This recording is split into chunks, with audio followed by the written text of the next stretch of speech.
Qadri vlog. तो कैसे हैं सब भाई, उम्मीद करता हूँ सब भाई ठीक होंगे। तो भाई आज मैं आया हूँ ट्यूबवेल पे, ये आप देख सकते हैं, ठीक है।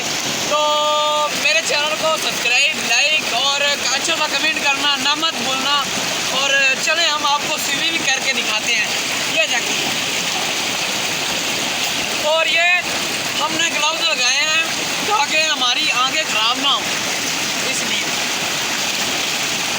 लास्ट सीजन है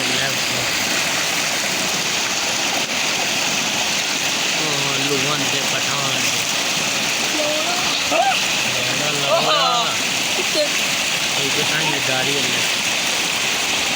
भाई सफदर बहुत ही अच्छी तरीके से नहा रहे हैं। मैं आपको कहना चाहता हूँ कि भाई सफदर के चैनल को सब्सक्राइब करें, लाइक करें और कमेंट अच्छा सा करें ताकि आप हर आने वाली वीडियो आपकी तरफ पहुँच सके।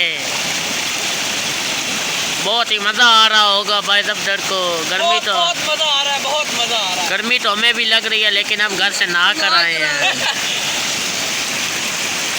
तो आपको गर्मी लग रहा है? हाँ जी। ये ग्लव्स को भी वॉश कर लें।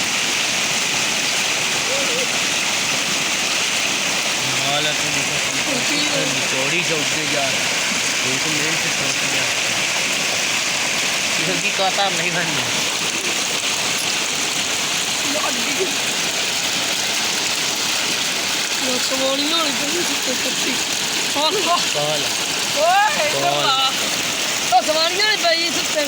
पाल है नहीं बस कर एक बार, कितने मिनट दिया? एक दो दियो होगी, चल बस कर।